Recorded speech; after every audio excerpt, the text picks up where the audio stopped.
morfología es la ciencia biológica que se encarga de estudiar la morfogénesis, el desarrollo embrionario y nervioso, desde la gametogénesis hasta el momento del nacimiento de los seres vivos.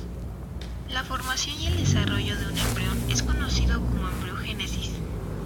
El desarrollo de un embrión se inicia con la fecundación, que origina la formación del cigoto.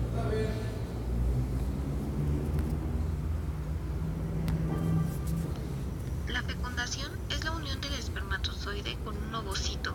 Se lleva a cabo a la ampolla de la trompa de Falopio a través de diversos procesos que permiten la fusión entre ambos gametos. El óvulo es fecundado en la trompa de Falopio y luego avanza hacia el útero. Al cabo de 5 días llega a la cavidad uterina y el embrión anida en la misma. Para ello es necesario que se produzca la copulación, que consiste en la introducción del pene en la vagina y la posterior eyaculación o expulsión de semen. El semen será depositado en la vagina, atravesará el útero y llegará a las trompas de Falopio aproximadamente a los 2 minutos de una eyaculación en el interior de la vagina. Los espermatozoides alcanzan la porción final de las trompas. Sin embargo, de los cientos de miles de espermatozoides, solamente unos pocos llegarán hasta el óvulo y solamente uno podrá atravesar la membrana plasmática del óvulo y producirse la fecundación. Todos los demás espermatozoides son destruidos en el viaje. La razón se producen millones de espermatozoides es para garantizar que al menos uno pueda alcanzar el óvulo. Una vez depositados los espermatozoides en el aparato genital femenino, en su ascenso desde la vagina sufren un fenómeno de capacitación que consiste en la pérdida parcial del revestimiento de la cabeza y reacción acrosomática, apareciendo pequeños poros a este nivel que liberan enzimas necesarios para atravesar las barreras de protección del ovocito. En el momento de la ovulación, el ovario se presenta parcialmente recubierto por las fibras de la trompa, las cuales captan el ovocito liberando y adheriendo a la cubierta ovárica y lo transportan en dirección al útero. El ovocito se encuentra en llamada metafase 2, etapa de madurez ovocitaria, y este está rodeado por la corona radiada y la zona pelúcida. Fecundación paso a paso. El proceso de fecundación precisa de las siguientes fases que detallamos a continuación. Penetración de la corona radiada. De los 200 o 300 millones de espermatozoides depositados a través de la vagina, solamente entre 300 y 500 llegan al punto de fecundación. Penetración de la zona pelúcida. Esta segunda barrera es atravesada con ayuda de enzimas llamadas espermiolisina liberadas en el acrosoma. La liberación de estas espermiolisinas está asociada a una serie de cambios estructurales del espermatozoide que afectan principalmente al aparato acrosómico. Esto es lo que se conoce como reacción acrosómica. Penetración de la membrana plasmática del ovocito. La unión del primer espermatozoide a la membrana plasmática desencadena 3 hechos. En cuanto a los espermatozoides entran en contacto con la membrana del ovocito, se fusionan las dos membranas plasmáticas a nivel del cono de fertilización. Entrando en el citoplasma ovocitario, la cabeza empieza a intermedia y con el espermatozoide, quedando la membrana plasmática detrás sobre la superficie del ovocito. Una vez dentro del ovocito termina su meiosis 2, liberando el segundo corpúsculo polar y los cromosomas se colocan en el núcleo vesicular llamado pronúcleo femenino. Al propio tiempo, el ovoplasma se contrae y se hace visible en el espacio entre el ovocito y la zona pelúcida, llamado espacio perivetilo. El espermatozo avanza hasta quedar junto al pronúcleo femenino, se hincha su núcleo y se forma el pronúcleo masculino. La cola se desprende de la cabeza y degenera. Antes de que tenga lugar la fusión de los dos pronúcleos haploides y con 1N DNA, es decir, con 23 cromosomas. Cada uno debe duplicar su DNA. En caso contrario, cada célula del cigoto en el estado bicelular tendría la mitad de DNA de lo normal. Después de la síntesis de DNA, los cromosomas se colocan en el uso y los 23 paternos y 23 maternos se hienden longitudinalmente a nivel de centrómero. Las mitades resultantes se segregan al azar y se desplazan a los polos opuestos, dando a cada célula el número normal de cromosomas y de DNA. La célula se une en su zona central y el citoplasma se divide en dos partes. El óvulo fecundado es una nueva célula que vuelve a tener 46 cromosomas, ya que tendrá los 23 cromosomas del óvulo más los 23 del espermatozoide y se denomina huevo o cigoto, que comenzará un viaje de retorno hasta implantarse en el útero.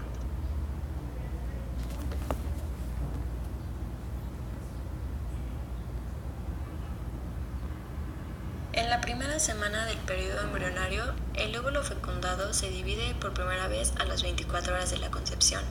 Es lo que llamamos cigoto. Durante los días siguientes se sigue dividiendo y forma una bola de células que se llama blastocito.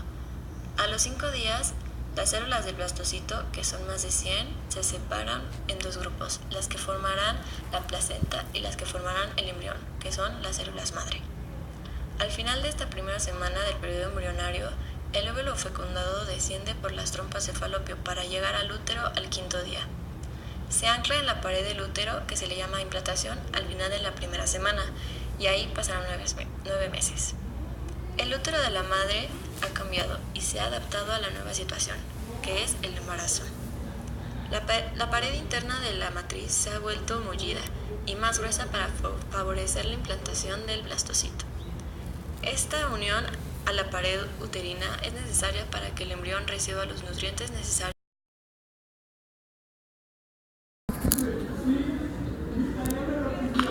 Segunda semana de desarrollo embrionario.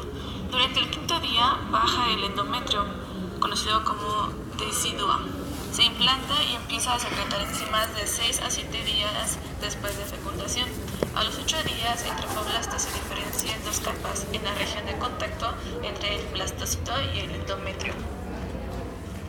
Aquí tenemos que el sinciotrofoblasto no presenta límites celulares definidos, mientras que el citotrofoblasto se ubica entre la semana celular interna y el sinciotrofoblasto, el cual secreta HCG, cuerpo lúteo, y citotrofoblasto.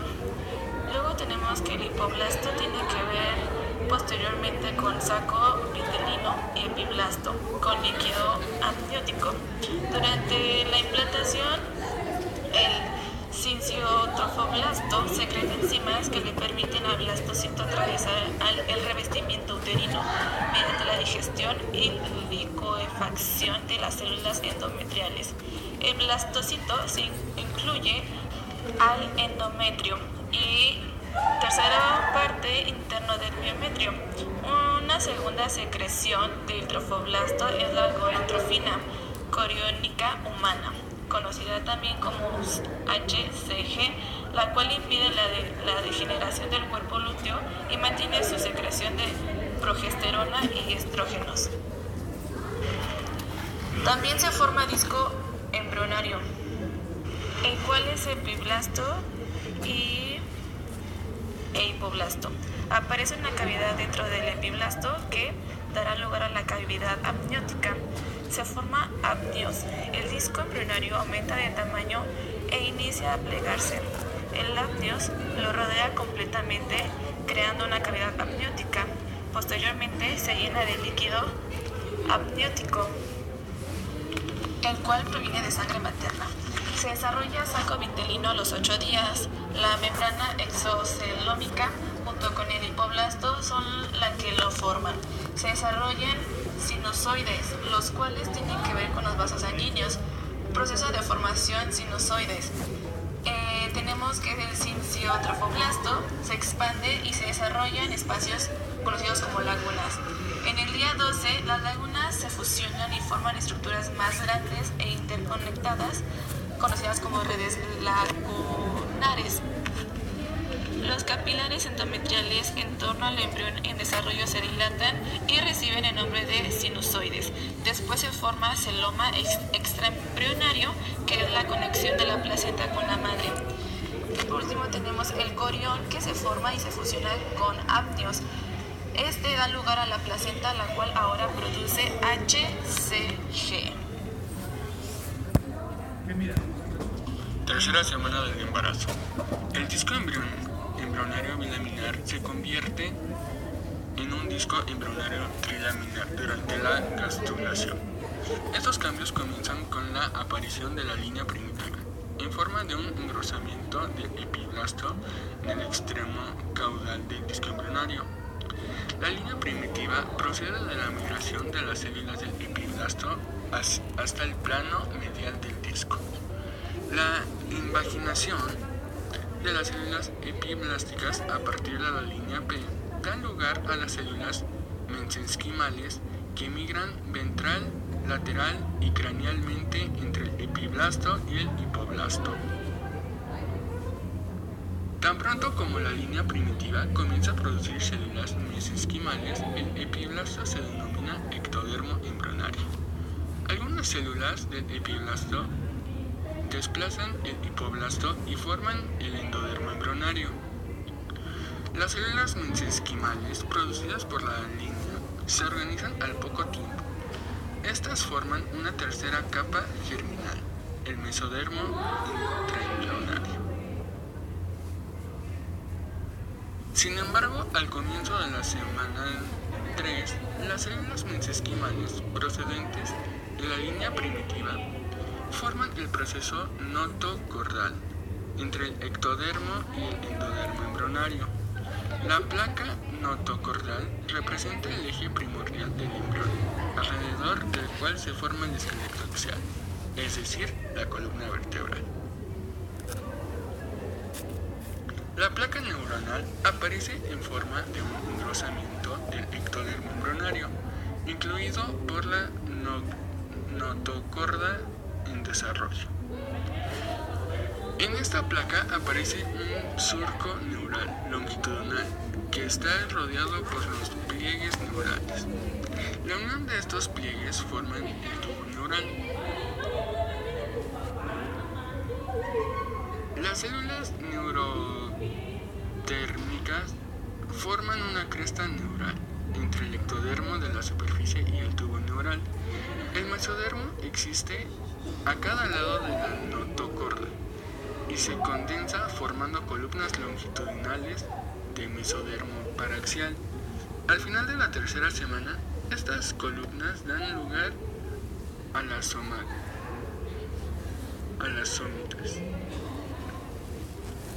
El celoma existente en el interior del embrión aparece inicialmente en forma de espacios aislados en el mesodermo lateral y el mesodermo cardiogénico.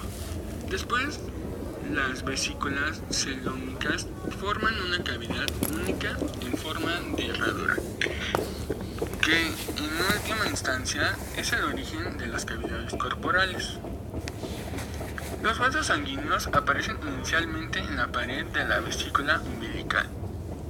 Cuando ya se acerca el fin de la tercera semana del embarazo, los tubos cardíacos se fusionan y forman un corazón tubular que está conectado con los vasos del embrión de la vesícula umbilical, el cordón y el tallo de conexión, constituyendo un sistema cardiovascular primordial.